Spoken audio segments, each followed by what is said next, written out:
Hello, everyone, and welcome to today's webinar, Prep, Plan, Protect, an E911 Compliance Roadmap. I'm Ann Cosgrove, the Editorial Director at Facility Executive, and this webinar today is presented by Everbridge. Before we get started, I'd like to cover just a few housekeeping items. Please note the control panel on your screen. This is where you could submit questions for our speaker in the question box in that panel. You can send your questions in at any time, and they will be addressed after the talk.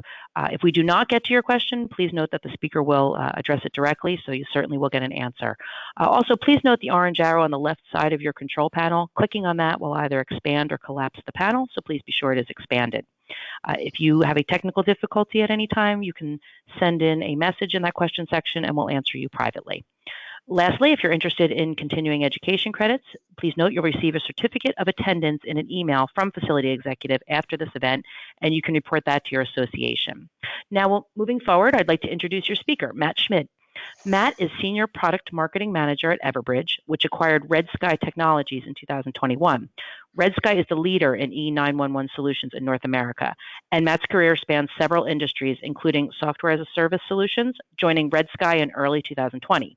With FCC regulations for universal E911 compliance in place in North America, Matt's role has included educating business leaders on protecting employees while proactively shielding business from non-compliance risk. So we're looking forward to this talk today, and again, look forward to your questions. Hi, Matt. Hi, Ann. Thank you very much. And hello, everyone. Thanks for joining the webinar today. As Ann said, I'm Matt Schmid, Senior Product Marketing Manager at Everbridge. And you might already know that federal E911 regulation compliance dates have recently been passed. We will discuss the significance of those dates for sure, but let's also talk about the detail of those regulations and, most importantly, what is it exactly that your organization needs to be compliant with these laws? You know, after all, compliance is going to mean protecting your people while keeping your business and your facilities operational with reduced risk exposure.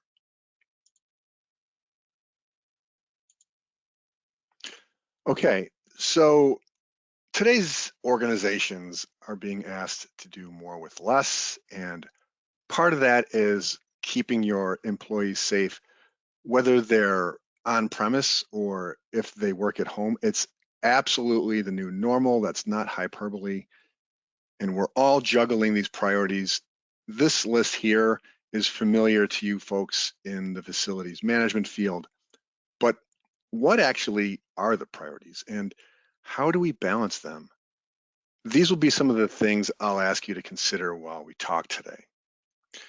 We'll get back to this in just a minute. So a quick important note, we are providing information about compliance to federal regulations. So we do feel obligated to offer our disclaimer that we are not lawyers. And so please do consult your legal counsel before taking any action or refraining from action, frankly, with all this information that we're presenting today. So just a super quick look at Everbridge and Red Sky. As Ann said, Red Sky joined the global Everbridge family in January of 2021, about a year ago. Red Sky is based in Chicago and has served the US and Canada going back 20 years as the longest stretch of any E911 business. Everbridge is the global leader in critical event management and enterprise resilience software applications that automate and accelerate an organization's ability to respond to these critical events in order to keep people safe and businesses running. Just a note before we get into all the compliance talk, as you take note of all the dimension of being compliant, know that Red Sky Solutions offer 100% of E911 compliance. So today we'll start off with an overview of Kerry's Law and Ray Baum's Act, which are peculiar to these regulations that I've been mentioning, and E911. Protecting workers, the steps needed for compliance, important dates and deadlines, and spoiler alerts, we're past them all. And We have some parting gifts, some nice resources for you, and then finally, we'll do some Q&A. So why is it the time to act now? It kind of comes down to one concept. Last year, the FCC published a new set of rules around 911 for multiple line telephone systems. And okay, even though some of you might know what a multiple line telephone system is in relation to your facilities, and if you don't, no problem. In the next slide, I'll take you into a few terms, but for now, let's just presume most organizations have these multi-line telephone systems, which is absolutely the case. So getting back to these FCC rules, in those rules, the FCC placed several effective dates. In fact, between Kerry's Law and Ray Baum's Act, more about these in a second, there were 3 important dates to recognize. And at Everbridge and Red Sky, we've been talking about these dates for a long time. And for you, we've just this month crossed the last date on none other than January 6th, 2022. And we know we can't just throw a switch and expect everything to work. It takes planning. And in terms of planning, we also know that in order to do anything, it takes money and budget and a budget cycle. So we want to help you at least understand what you're going to need to do so that you can prepare and be ready to go. Okay, so some key terms we need to be aware of. PSAP is Public Safety Answering Point. That's the physical building where 911 calls are answered. In the United States, there's about 6,000 of them, some very small, some that employ over 1,000 people and take millions of calls in these emergency call centers each year. Hard phones, excuse me, or a static device. This is really key because the FCC rules focus in on this concept. It's most often a phone like you see in the lower right-hand corner, but can include other stationary devices that are enabled to make calls. And soft phones. These are typically found on laptops that enable them to make what we all feel are normal dial tone type calls. And if these devices, whether on a laptop or a tablet or even a smartphone, because they do run on smartphones, if they're drawing what we'll call enterprise dial tone, then they fall into these regulations. And what that means basically then is if these devices are provisioned by your organization and are using these multi-line telephone systems and using that dial tone, then they fall into it. So looks like the end, but wait, what about that phone system? You know, the MLTS, pretty much every organization that has, you know, more than 20 or so people in it likely has an MLTS for phones. And anything larger than that, getting into the largest businesses, of course, they do too. And one more, the E and E911, just so you know, stands for Enhanced 911. Basically, this type of 911 call comes with lots more information than just the street address that you would normally see, you know, for a residential call. So on August 1st, 2019, the FCC adopted what's called a report and order requiring E911 for enterprise spaces. The FCC adopted the rules to set minimum E911 legislation across the US. And yes, there already were laws in place, but at the state level only. And they were all over the place, and not every state had them. All enterprise companies and organizations using MLTS systems are subject to this FCC report and order. So by definition, this includes nearly every organization in business in the United States. So Kerry's Law came out of a tragic event. A Texas woman named Carrie Hunt was assaulted in a hotel room. At that time, her 9-year-old child tried to call 911, but This child did not know she needed to dial 9 to get an outside line. So most unfortunately, Carrie Hunt died that day, and the hotel eventually had to pay a $41 million legal claim to the family of Carrie Hunt. So part 1 of Carrie's Law says you cannot require anybody to dial a prefix like 9 or 8 or anything to get an outside line before reaching 911. Just dial 911 has to complete that emergency call and connect to that PSAP we're talking about. There's a simple yardstick for determining whether your phones apply. If you can dial for pizza from your phone, then you must be able to dial 911 as well. This is the sort of analogy we like to use at Everbridge. Now, I'm not going to get into the letter of these laws. There's lots of detail there. Lots of it is repetitious. Remember my legal disclaimer in the beginning. However, for all dimensions of these regulations, from your business and facilities point of view, it's important to understand the scope of the impact with respect to all the players involved. And again, we won't get into the detail, but that detail does mention who is on the hook in the spectrum of stakeholders. And these include manufacturers of telecommunications systems and software and distributors and resellers of these, installers, and even those who manage and operate the systems on behalf of these companies. Sometimes that's the case. This is not a trivial aspect of all this either. But if you believe your business falls into one of these buckets, you for sure want to make sure that not only is your business compliant and that your facilities are as safe as possible, but that your business is also making other businesses compliant as well. In part 2 of Carrie's Law, think back to that hotel I was telling you about.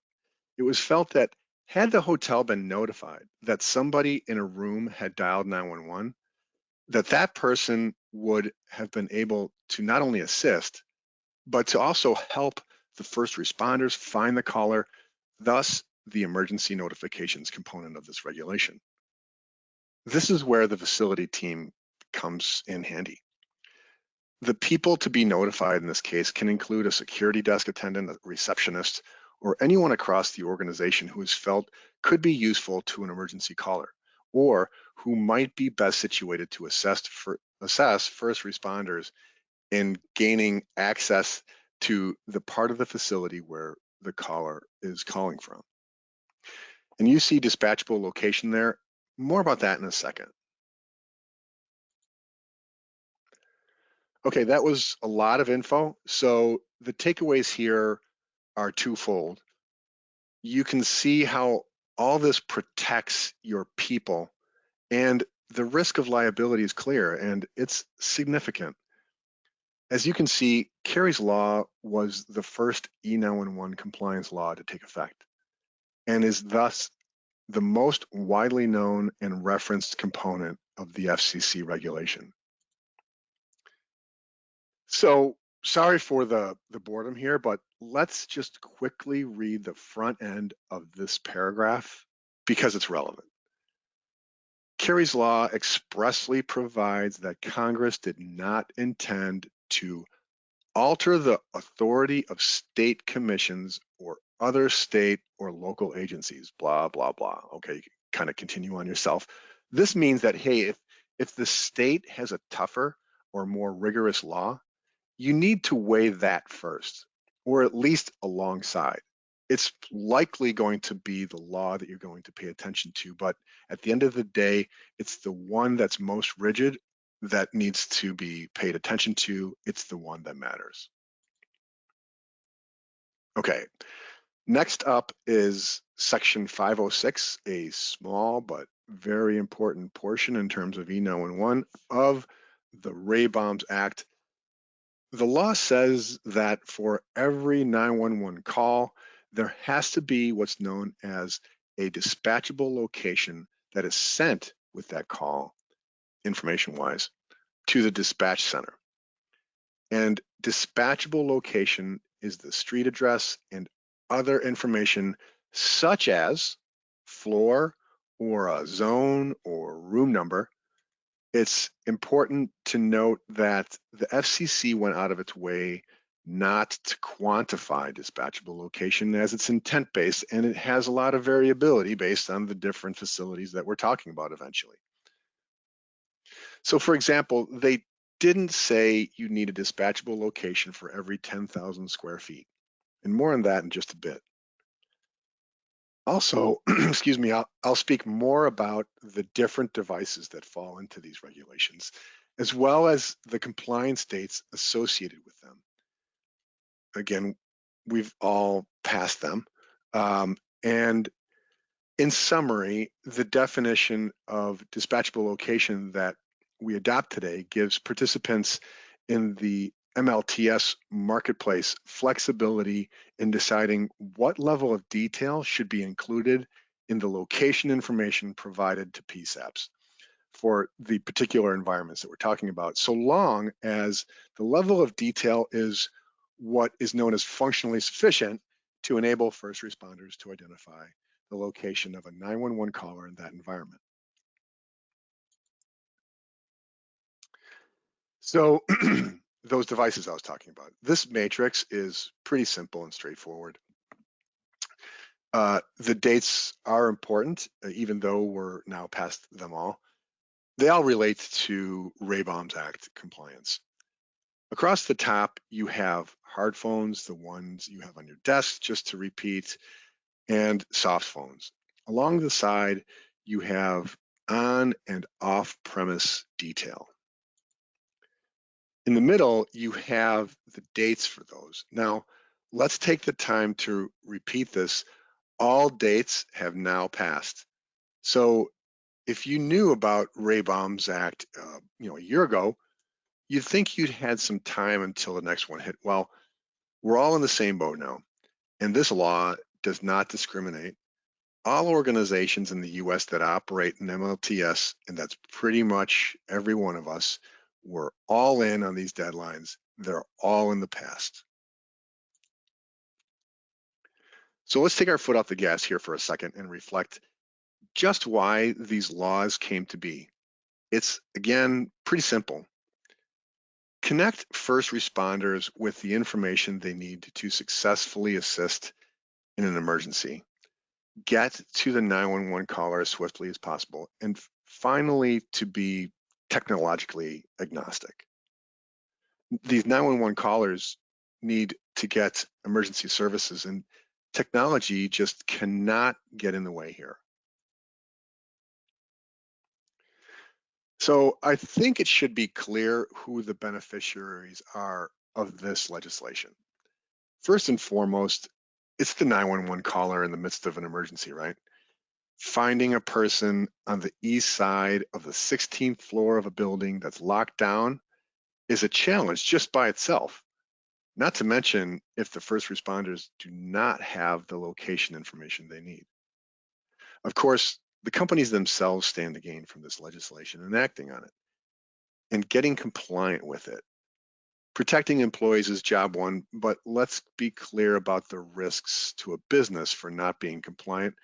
They are significant and they're costly. So I'll spare you from reading this, but this comes up. Are you associated with a small business? Are you a nonprofit even? Your organization is not exempt. The objective threshold has to do with the fact that there's an MLTS in place, and that can be problematic.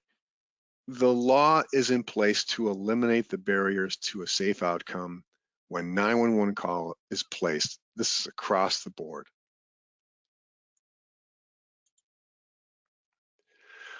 Okay, let's sum up for a second before we get into the next segment. The triggers to meet the requirements include the deadline dates themselves and when major updating of an existing system takes place. We have the direct dialing and notifications components of Kerry's law. The teeth come from the Enforcement Bureau of the FCC. And I was talking about the manufacturer and supplier before. the end users also must comply in a share of this liability. And end users meaning the end user organization and company.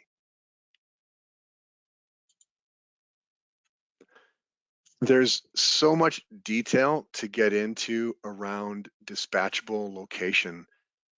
And like I said, we'll talk more about that, and we'll have a resource for you to investigate this further.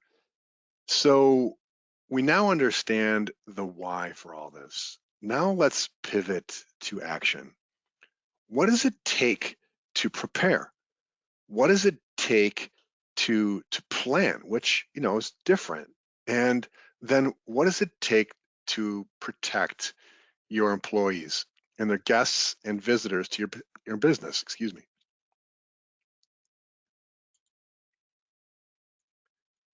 So how do you prepare? Really preparing means understanding this concept of dispatchable location. This understanding includes where your so-called endpoints are, whether this is a device in the building, and if we're talking about a remote worker making a call from a laptop, we're talking about that as well. And then understanding what kind of technologies may come with your phone system and what you may need to do to supplement these systems. Okay, hold up. I want to reassure you that this discussion is not about telecoms technology. I'm not going to drag you through manifestations of voice over IP versus analog and PBX versus SIP trunking and all that business. However, this is absolutely about compliance and risk management and protecting your people and facilities. And to actually do these things, we'll need to partner with our friends in IT and telecoms. And I think, most of you probably already have that established, those relationships established, but they will absolutely be a partner in this project. So in prep, back to Carey's Law, and here's where compliance meets that collaboration I was talking about. And like I was saying, if getting started on this journey for your organization will fall into your lap, your first move may be to connect with that technology partner to ensure they have a good understanding of your call servers, which is essentially your phone system. Then you need to understand who are the people that should be notified. Like I said, the team and facilities should have a good understanding of that, but who is that team that should be notified if ever a 911 call is placed? For example, a college campus may have a safety department that has a dedicated person to notify. A sprawling automobile dealership may not have such a person. Is there a reception desk, a security team? Does the facilities team manage this? So these are some of the questions you want to ask. Who is that person or a team in your organization?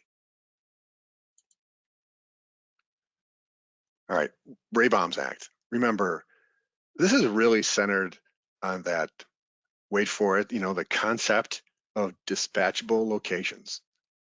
So whether we're using a map or just a straight up table or a handwritten list or spreadsheet, it will be important to make sure that every building and facility in your enterprise has a legitimate street address speaking to the converted. Again, this will take close coordination with teams across your organization that may go beyond the facilities team here. So just a quick side note, since you were good enough to sit in on the session today, you will receive the Fast Track to E911 Compliance Handbook from Everbridge. And in this handbook, you'll find details of all the teams who will need to be involved and what they need to do. Okay, there's lots of E911 solutions out there. Some are built into the call servers I mentioned. Discover what your provider is providing natively. So, and then determine if that meets your needs. As a rule of thumb, an organization with over 200 hard phones will likely need what we'll call a programmatic approach. And essentially what that means is you're going to need some budget for some technology and a technology partner. And you're likely using soft phone clients now on your laptops. Well, that just kind of breaks 911 right there. I mean, just going beyond the desk phones. Because we can take these laptops anywhere, right? So do your research on what's needed.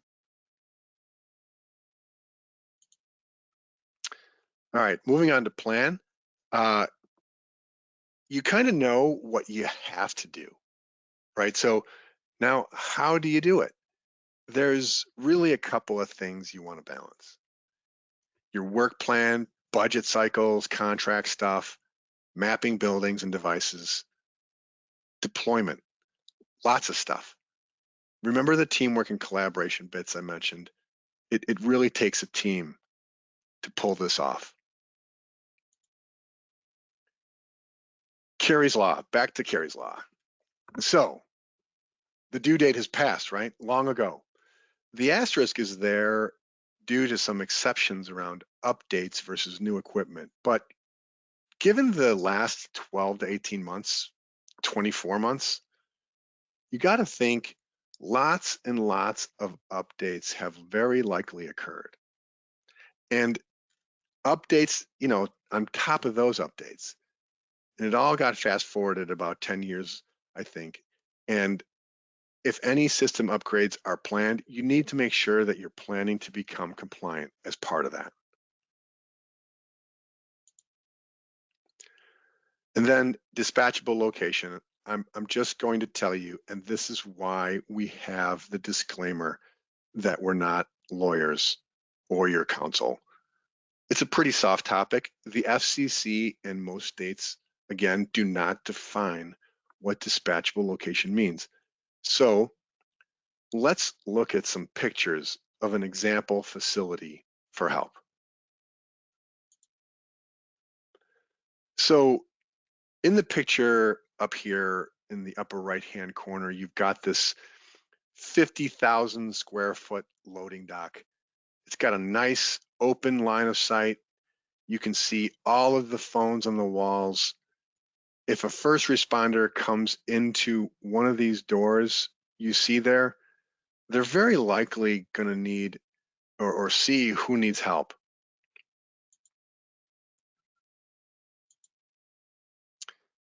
If I go down to the warehouse, I've got all these racks of equipment and I can't see across the room. I'm going to need to create multiple zones to help guide the first responder to find out where that call is coming from. And closed door offices, to me, this is a no-brainer. Everyone that needs a closed door office needs their own dispatchable location. In this picture, how do you know which office the caller is even in without having it in the programmed dispatchable location? And then finally, you've got this open cube farm. Since it's likely only 2 doors are coming in, the location of who needs to help should be pretty evident. You could get by with just a single dispatchable location. Now, if there's 500 people in there, you want to be smart about it and break it into zones. But in this picture, one should be sufficient. So the last part of the plan is to find your E911 solution. We know the dates are upon us. The project is definitely complex. Everbridge and Red Sky will get you to 100% compliance. Okay, so moving on to protect, our final piece. Why are we doing all this? It's not just because it's the right thing to do. You want to make sure that you're protecting the most important aspects of your operating environment, and that's employee and guest safety. Anybody could pick up a phone and dial 911. Be sure your people and your business are protected. So the responsibility of the employer is now documented with these laws, which means while before these regulations were in place, somebody could decide that, nobody ever calls 911 anyway. So when something bad happens now, somebody can just point to this and say, hey, you weren't compliant. This is where you can now plainly see that the corporate risk portfolio just grew significantly. And the common vision of the world is that people are going to be working remotely indefinitely. Now, there's some news that came out even just last week that kind of seems to fly in the face of that, but certainly lots of remote workers. You need to make sure that your employees who are using corporate assets, even at home or on the road or even on vacation, admit it, we all do it. We need to make sure all of them are protected when the emergency inevitably occurs. And this last one, and I kind of struggled with the wording of this. The idea of deploying a 911 solution is not only to protect your employees, but it's also to mitigate the risk associated with when something bad happens. So it's there to protect the employer as well. And this is just the quick commercial part of it. For Red Sky Solutions, just remember these 3 words: find, route, and notify. Everbridge provides you the tools so that you're compliant. We've got the solutions to find employees making 911 calls no matter where they are. And Everbridge provides the routing to all these PSAPs we talked about. And there's lots of notification types supporting remote workers and across the campus. And the Everbridge footprint covers the US and Canada today, with likely more markets to follow. The key is the tools are there to be compliant today. Please help yourself to these free resources. I believe they will also be provided to each participant to this webinar. The Fast Track to E911 Compliance Handbook and the E911 Made Easy project checklist. If you like, use the easy links below. And in the Fast Track Handbook, you'll find Part 1, Understanding 911 Regulations. It's a review and even more detail on all the stuff we just went over regarding the FCC, Kerry's Law, direct dialing and notifications, the Ray Bombs Act, dispatchable location, of course. And in the second part, 3 steps towards compliance. The first step is to define your enterprise. Step 2 is identify those stakeholders we're talking about. And step 3 is some info on budget and procurement resources. So thank you, and I will turn it back over to Ann. I believe we'll have some Q&A. Yes, thank you, Matt. Thanks so much for that important discussion. There's a lot of good information in there along with those resources.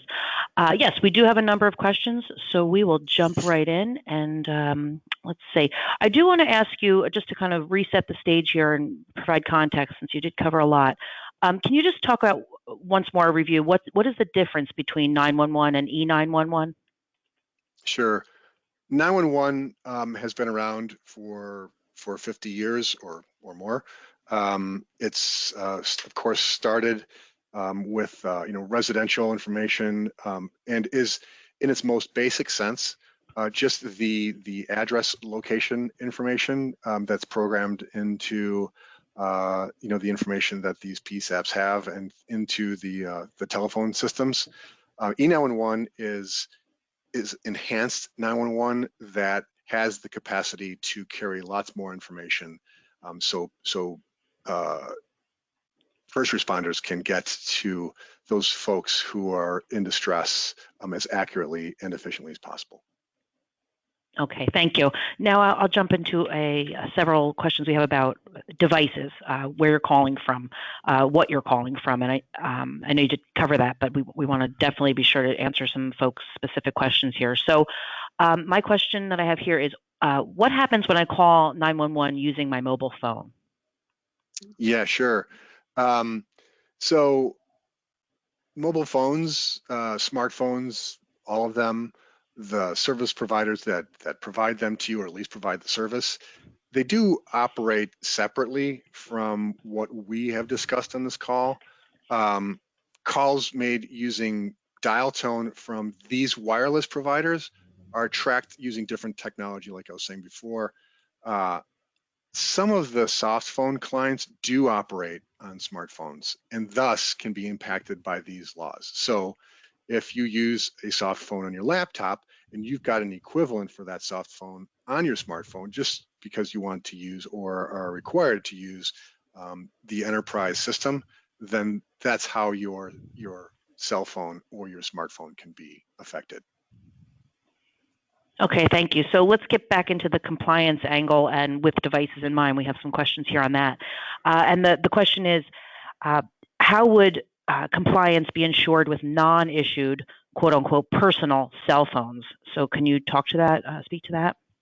Sure, it kind of goes along part and parcel with what I was saying a moment ago, but your personal cell phone, or even your company provisioned cell phone, Hmm. those are effectively the same when we're talking about using the service provider's dial tone and service, right, for anything that you're doing on either of those devices. It's when you start to tap into the enterprise dial tone, and that enterprise is using an MLTS, or this multi-line telephone system, and you're using, say, a soft phone that, again, taps directly into that system. That is where these laws start to become important. Okay. And we did receive a question in specifically about E911 compliance for soft phone apps, and you have covered it extensively here. So is there anything else that we should address there, or? No, I don't think so. There are lots Okay. of different flavors of these soft phones. And I think it almost comes down to like a personal preference of whether you used to like to use soft phones on your own cell phone. But certainly when you're using, soft phone, I use it all the time on my laptop because it does have dial tone. It works just like a regular phone. It allows me to just use my headset and not my kind of awkward cell phone. It- Okay. those soft phones, when you're using that with your enterprise dial tone, those are where they fall into the compliance framework. Okay, great. And I have a question that's a bit different now, and one that I had not been aware of, that I've never seen personally. And the question is, my company gave me a sticker that says "Don't dial 911 from this device." And the questioner is asking, is this compliant with FCC legislation? No, it's not. Definitely, consult, corporate attorneys on this one too. But those could be legacy stickers too. Most often we're finding that from state laws. So state laws did have some loopholes that sometimes these labels were used to get through those laws. Those vary from state to state. So, but on the main, they're when those stickers are not going to get you through any of this that we just discussed. Okay, all right, thank you. And so, can you opt out of E911? I know we're talking about compliance here, and you mentioned it's across the United States, and kind of with the state regulations being more. I guess what you should look at first is what I gathered. Please correct me if I'm wrong. But the question is specifically, can I opt out of E911? Right, and this discussion was very heavy on the laws specific to the U.S. Most recently. Canada does have their own laws, but within the U.S., you certainly cannot opt out. But again, that is going to be, evaluating what your organization type is.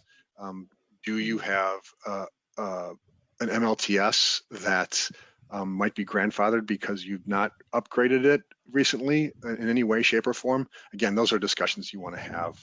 Make sure that your corporate counsel is tuned into. Okay, thank you. And then we'll get to the meat of the matter here. And the question is, how does implementing an E911 solution make me compliant with Ray Baum's Act and Carrie's law? Yeah, this speaks to what you might already have in place. But when implementing an E911 solution, there are those three features that we went over. It must have those things that we talked about. It must provide the on-site notification alert that's triggered when someone calls 911. When that call is made from an on-campus phone or in that MLTS, that the call is answered by the PSAP, that location information is automatically presented to that 911 operator and must include accurate information is the second part. And then lastly, when that call is made from a device not located within that corporate campus, that current correct address must also be presented to that PSAP. And this includes, situations when people are working remotely or from wherever they might be working. And we did get a question on that with remote workers, as you know, and as many in the listening, I'm certainly are dealing with remote workers, I would imagine. The question is, do I need to cover remote workers? I know you've touched on that, of course, and talked about it, but can you just talk a little bit more about remote workers, if that's a specific, kind of question that this questioner has, as well as I'm sure others who are listening. Yeah, and the relevance of that question was cemented this past January 6th when the last part of Ray Baum's became effective. So therefore, again, just to kind of repeat all aspects of that FCC report and order, all dates have now passed. But that last one with remote workers and being, using soft phones and so on, using remote devices, the FCC really intended to not slam everyone with these laws and kind of stepped and tiered them out. That last tier was for remote workers earlier this month. Okay, thank you for clarifying that. And kind of talking about you mentioned the dates have passed. Compliance should be certainly in motion. That's my statement. But what happens? The question is, what happens if we conducted system upgrades after February 16, 2020, but did not do full replacements? What situation is this person in? Sure, that's a common question. Like, what is an upgrade? And that upgrade could be a full kind of change out. It could just be like a feature upgrade. And so there's a lot of room in there.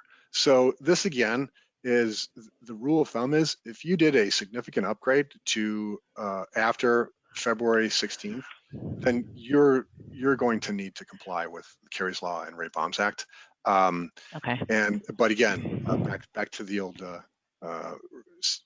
consult your corporate attorney. Okay, great, thank you.